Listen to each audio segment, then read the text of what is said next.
और जो योगी आदित्यनाथ की कल मुलाकात हुई है उसके बाद शायद बाबा बालक नाथ को मुख्यमंत्री बनाया जा सकता है। क्या जो कद कम करने की हमेशा से बीजेपी की जो कह सकते हैं पॉलिसी है, खासकर पीएम मोदी के और अमित शाह के युग के बाद वो लगातार जारी है। क्योंकि आप देखें कि मुरली मनोहर जोशी हों या लाल कृष्ण आडवाणी हों, उनको जिस तरह साइड किया गया, उसके बाद एक बार फिर से चाहे शिवराज और रमन सिंह हो या वसुंधरा राजे हों, इनको भी एक तरीके से साइड करने का प्रयास किया जा रहा है। अंदर खाने में राजे ने अपनी ताकत का अंदाज़ा करा दिया है और बीजेपी इसी को लेकर परेशान है। बताता है कि वसुंधरा राजे की ताकत कितनी ज़्यादा है वहाँ पर, और बीजेपी भी सोच रही है कि अगर राजे को नाराज़ किया तो उनकी स्थिति भी कहीं ना कहीं खराब हो सकती है राजस्थान में।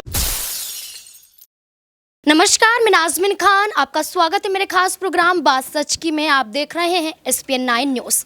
5 राज्यों में प्रचंड जीत के बाद भारतीय जनता पार्टी के पास एक काम बच गया है और वो काम है कि सीएम चेहरे का ऐलान कर दिया जाए।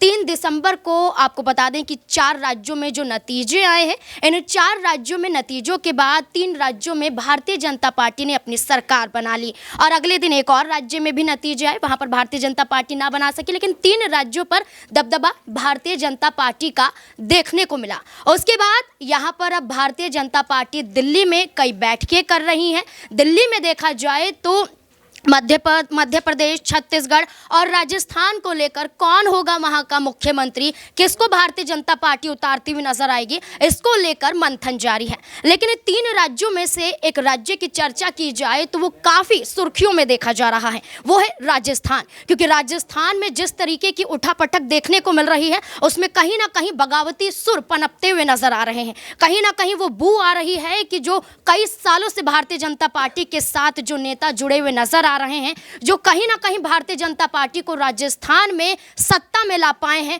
वही अब भारतीय जनता पार्टी के साथ बगावत कर सकते हैं। जिन नामों की चर्चा की जा रही है उसमें वसुंधरा राजे सबसे आगे नजर आ रही हैं। वसुंधरा राजे को लेकर चर्चाएं चल रही हैं कि हो सकता है कि वसुंधरा राजे भारतीय जनता पार्टी को एक बड़ा धोखा दे दें, भारतीय जनता पार्टी से अलग होती हुई नजर आए। क्योंकि जिस तरीके से राजस्थान में पूरा माहौल देखा जा रहा है वो सीएम रेस को ही है।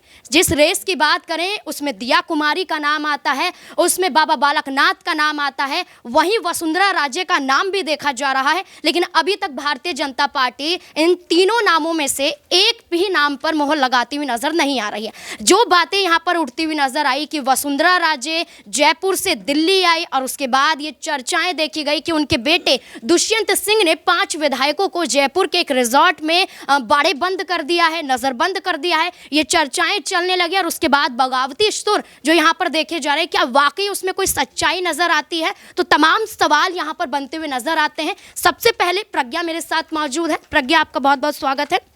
प्रज्ञा, राजस्थान की बात करें, वैसे तो भारतीय जनता पार्टी 3 राज्यों में जीती है, लेकिन 3 राज्यों में सबसे ज्यादा सिर्फ राजस्थान पर फोकस किया जा रहा है और बात करें तो वहां पर अब बगावत के सुर भी पनपते हुए नजर आ रहे हैं। ये कहा जा रहा है कि जानबूझकर वसुंधरा राजे के बेटे दुष्यंत ने इन 5 विधायकों को नजरबंद किया है। लेकिन उससे उलट यहाँ पर वसुंधरा राजे JP नड्डा से मुलाकात करती है। मुलाकात के बाद देश के प्रधानमंत्री के नाम पर एक ट्वीट करती हुई नजर आती है और कहती हैं कि जल्द ही नाम की घोषणा होगी और उसका इंतजार किया जा रहा है, और यहाँ पर उनकी तारीफ करती हुई नजर आती हैं। इस पूरे माहौल को किस तरीके से देखती हैं कि वसुंधरा राजे भारतीय जनता पार्टी के साथ ही रहने वाली हैं? भारतीय जनता पार्टी वसुंधरा राजे को लेकर सीएम का ऐलान करेंगी या कोई बड़ा खेल खेला जा सकता है? देखिए, वसुंधरा राजे सिंधिया के साथ जो मुलाकात हुई है JP नड्डा की और अमित शाह की, और उसके बाद आपने ट्वीट का जिक्र किया, तो इससे साफ तौर पर समझ में आ रहा है कि मुलाकात काफी ज्यादा शिष्टाचार हुई है और फैसला जो है वो शायद वसुंधरा राजे सिंधिया के हक में ही लिया गया है। इसीलिए वे इतनी ज्यादा खुश भी नजर आ रही है। क्योंकि आपने भी देखा था कि जब परसों वे दिल्ली जा रही थी तो मीडिया से रूबरू होते हुए वसुंधरा थोड़ी सी यहाँ पर कह सकते हैं कि कंफ्यूज नजर आ रही थी, क्योंकि उन्हें पता नहीं था कि मुलाकात का किस तरीके से यहाँ पर असर निकलेगा। लेकिन कल जिस तरीके से वसुंधरा ने ट्वीट किया है, जो तस्वीरें JP नड्डा के साथ मुलाकात में सामने आई हैं, उससे साफ तौर पर लग रहा है कि जो विधायकों की बाड़ेबंदी वाली खबर थी उसे लेकर के चर्चा कुछ खास हुई नहीं है। यानी कि पार्टी हाईकमान अभी भी वसुंधरा वसुंधरा के समर्थन में ही है। हालांकि मुख्यमंत्री उन्हें बनाया जाएगा या नहीं, ये तो देखिए तब तक फाइनल नहीं होगा जब तक घोषणा नहीं हो जाती। लेकिन इस मुलाकात के बाद ये जरूर साफ हो गया है कि पार्टी की जो नाराजगी थी उसे वसुंधरा ने पूरी तरह से खत्म कर दिया है। यहाँ पर बाबा बालकनाथ की भी चर्चा है। उन्होंने अमित शाह से मुलाकात की, इधर जेपी नड्डा से वसुंधरा राजे ने मुलाकात की। तो क्या माना जा सकता है यहाँ पर जो बाबा बालकनाथ हैं वो वसुंधरा राजे को टक्कर देने के लिए एक सही फेस के रूप में देखे जाते हैं कि उन्हें भी मुख्यमंत्री बनाया जा सकता है? बिल्कुल, देखिए वसुंधरा राजे की अगर बात करें तो सभी जानते हैं कि राजस्थान में उनका एक अच्छा खासा दबदबा है। 4 बार मुख्यमंत्री के तौर पर वे काम कर चुकी हैं। लेकिन बाबा बालकनाथ की अगर बात करें तो उनकी छवि जो है वो राजस्थान में एकदम से उभर कर सामने आई है।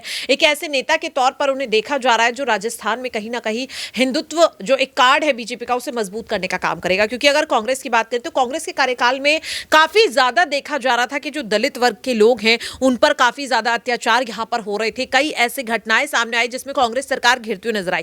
तो इससे विपरीत अब बीजेपी अपनी वो छवि बनाना चाहती है राजस्थान में जो इस वक्त उत्तर प्रदेश में है, कि सीधे सीधे देखा जाता है कि योगी आदित्यनाथ हिंदुत्व को सबसे आगे रखते हैं। और बाबा बालकनाथ का जो कंपैरिजन है वो इसीलिए अब योगी आदित्यनाथ से किया जा रहा है। और इसीलिए अब जनता मांग कर रही है कि जो दबदबा बीजेपी का उत्तर प्रदेश में है ऐसा ही दबदबा अब राजस्थान में भी होना चाहिए। और इसीलिए बार बार उनके नाम का जिक्र है। कहा तो यह भी जा रहा है कि जेपी नड्डा के साथ जो उनकी मुलाकात हुई है और जो योगी आदित्यनाथ की कल मुलाकात हुई है उसके बाद शायद बाबा बालकनाथ को मुख्यमंत्री बनाया जा सकता है। जी बिल्कुल, यहाँ पर वसुंधरा राजे की बात करें, यहाँ पर बाबा बालकनाथ की बात करें तो दोनों ही नामों को लेकर मंथन जारी है। लेकिन हम बात करें 2018 की तो वसुंधरा राजे के चेहरे पर राजस्थान में चुनाव तो लड़ा गया लेकिन राजस्थान में भारतीय जनता पार्टी जीतती हुई नजर नहीं, जिसका सीधा सीधा ठीकरा फोड़ा गया कि वसुंधरा राजे की वजह से भारतीय जनता पार्टी यहाँ पर चुनाव हारी है। लेकिन अब वही वसुंधरा राजे यहाँ पर सीएम बनने के लिए अड़ी हुई है।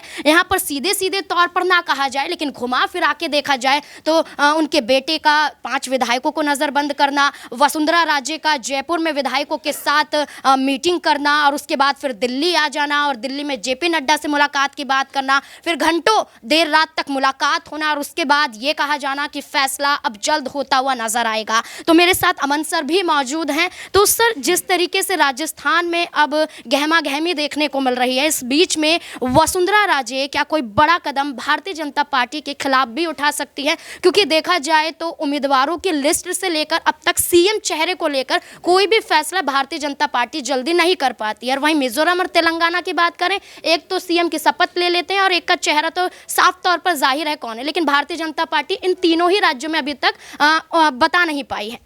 देखिए बिल्कुल, और कभी कभी ऐसा होता है कि आपको उम्मीद से ज़्यादा मिल जाए तो उसको संभालना भी मुश्किल हो जाता है। बीजेपी के साथ कमोबेश वैसी स्थिति नज़र आ रही है क्योंकि राजस्थान की बात करें, मध्य प्रदेश की बात करें या फिर छत्तीसगढ़ की बात करें, तीनों ही राज्यों में बीजेपी लगातार जीत के दावे तो कर रही थी लेकिन इतना प्रचंड बहुमत उसको मिलेगा इसका अंदाज़ा उसको भी नहीं था। लेकिन अब जबकि बहुमत मिल गया है तो ऐसे में जो मुख्यमंत्री फेस है उसको अब तय करना बीजेपी के लिए बहुत मुश्किल एक सबब बनता जा रहा है, टास्क बनता जा रहा है। और इसमें लगातार पूरा आला कमान, क्योंकि कल से आप देख रहे हैं कि जो कह सकते हैं कि हलचल है बीजेपी के अंदर वो लगातार बढ़ती चली जा रही है। चाहे जेपी नड्डा की बात करें, अमित शाह पीएम मोदी की मुलाकात की बात करें और जिस तरह से बालकनाथ, वसुंधरा राजे इन सब नेताओं से मिल रही है, इसका मतलब ये है कि अभी भी स्थिति को स्पष्ट नहीं है और आने वाले दिनों में भी जैसा लग रहा है कि अभी फ़िलहाल इसमें वक्त लगेगा। क्योंकि कोई भी, शायद मुझे ऐसा लग रहा है कि 2 खेमों में बीजेपी बट गई है। एक राजे के साथ नज़र आता है एक पक्ष, तो एक पक्ष जो है बालकनाथ या और भी जो दिगर जो कुछ चेहरे हैं उनके खिलाफ, उनके साथ भी नज़र आता है। तो ऐसे में जो बीजेपी है वो खुद कंफ्यूज है किसको मौका दिया जाए, कहीं मौका उनके ऊपर भारी ना पड़ जाए। और जिस तरह से लगातार कहा जा रहा है कि 2024 का चुनाव 6 महीने के बाद ही है, तो ऐसे में उनकी जो ये जीत है कहीं ये हार के गम में तब्दील ना हो जाए, इसीलिए वो लगातार हर कदम को फूंक फूंक के रख रहे हैं। और इसीलिए आपने कहा भी कि तेलंगाना में देखिए शपथ भी हो गई और जिस तरह से काम वहाँ पर सुचारू रूप से ढंग से शुरू भी हो गया, लेकिन वहीं बीजेपी अभी तक नाम तय नहीं कर पा रही है। तीनों ही राज्य की बात करें, सिर्फ ये राजस्थान का मामला नहीं है, मध्य प्रदेश और छत्तीसगढ़ की स्थिति भी कमोबेश वैसी ही बनी हुई है। तो ये अपने आप में बेहद अहम हो जाता है बीजेपी के लिहाज से कि वो किस तरह से इस चीज़ों को डील करती है। क्योंकि जिस तरह से अगर राज्य को मौका मिलता है तो कहीं बालकनाथ, क्योंकि एक छवि बीजेपी बनाना चाहती है कि हिंदुत्व की छवि उसके पास रहनी चाहिए। इसी तरह से आप देखें कि पॉलिटिक्स भी बीजेपी की अजीबोगरीब तरह की नज़र आ रही है। कभी अपने सांसद को चुनाव विधानसभा के लड़वा देती है, फिर उनके मंत्री पद वापस लेकर उनको विधानसभा के लिए ही छोड़ देती है। अब ऐसे में क्या जो कद कम करने की हमेशा से बीजेपी की जो कह सकते हैं पॉलिसी है, खासकर पीएम मोदी के और अमित शाह के युग के बाद वो लगातार जारी है। क्योंकि आप देखें कि मुरली मनोहर जोशी हों या लाल कृष्ण आडवाणी हों, उनको जिस साइड किया गया, उसके बाद एक बार फिर से चाहे शिवराज हो, रमन सिंह हो या वसुंधरा राजे हों, इनको भी एक तरीके से साइड करने का प्रयास किया जा रहा है। तो कुल मिलाकर बीजेपी की जो स्थिति है, क्या वो दो ही लोगों के हाथ में रहने वाली है और क्या वो दो ही लोग पूरे के पूरे फैसले कर रहे हैं अपने आप में, ये भी एक बड़ा सवाल है। फिलहाल राजस्थान से लेकर छत्तीसगढ़ तक बीजेपी पूरी तरह फंसी हुई है और अभी तक भी उनका कोई मुख्यमंत्री फेस का कह सकते हैं कि फाइनल ना होना ये बताता है कि बीजेपी के अंदर भी कहीं ना कहीं तनातनी का माहौल है। हालांकि बीजेपी जाहिर नहीं कर रही, लेकिन मुश्किलों में बीजेपी समय है। जी बिल्कुल, बीजेपी मुश्किलों में तो है, लेकिन यहाँ पर एक आखिरी सवाल लेना चाहूंगी कि सारा खेल विधायकों का होता है। अब विधायकों की बात करें, एक तरफ बेटे 5 विधायकों को बंद करने की बात आती है कि बेटे ने किया है, वहीं ये कहा जा रहा है कि वसुंधरा राजे अगर बगावत करती है तो विधायकों की संख्या भी उनके पास ज़्यादा होना ही चाहिए। तो क्या लगता है कि क्या अगर वसुंधरा राजे भारतीय जनता पार्टी के खिलाफ ऐसा कदम उठाती भी है तो लगभग कितने विधायकों का समर्थन उनके पास होना चाहिए जो अलग हो सकते हैं? देखिए बिल्कुल, और नाज़मीन आपने देखा भी होगा कि रिजल्ट आने के बाद ही 70 के आसपास विधायक उनके घर पहुंच गए, तो उन्होंने अपनी पहुंच का अंदाज़ा तो बता दिया कि मेरी पहुंच क्या है। अब ऐसे में बीजेपी को ये तय करना है कि राज्य के पक्ष में माहौल बनाना है या फिर राज्य को कोई और कदम उठाना है। क्योंकि देखिए, अगर ये गुत्थी सुलझनी होती तो अब तक सुलझ गई होती। इसका मतलब ये है कि अंदर खाने में राज्य ने अपनी ताकत का अंदाज़ा करा दिया है और बीजेपी इसी को लेकर परेशान है। अगर मान लीजिए ये गठबंधन की सरकार होती तो शायद राज्य का कद जिस तरह अब नज़र आ रहा है वैसा नज़र नहीं आ रहा होता। लेकिन अब चूँकि 115-16 के आसपास उनके पास विधायक हैं बीजेपी के पास में, तो राज्य को पूरा ये अनुमान है कि उनकी ताकत जो इस समय वो बीजेपी को उसको सामने झुकना ही पड़ेगा। और लगातार उनकी जो जिस तरह से मीटिंग तमाम बड़े नेताओं चल रहे हैं, चाहे अमित शाह की बात करें, नड्डा की बात करें और भी जो दिगर पार्टी के नेता उनसे बात करें, तो ये बताता है कि वसुंधरा राजे की ताकत कितनी ज़्यादा है वहाँ पर। और बीजेपी भी सोच रही है कि अगर राज्य को नाराज़ किया तो उनकी स्थिति भी कहीं ना कहीं ख़राब हो सकती है राजस्थान में। तो ये कई तरह की चीज़ें हैं जिसको लेकर मंथन जारी है। फिलहाल अभी मुझे लगता है वेट करना पड़ेगा, क्योंकि ऐसा खबर है कि संडे तक शायद कोई नाम फाइनल हो।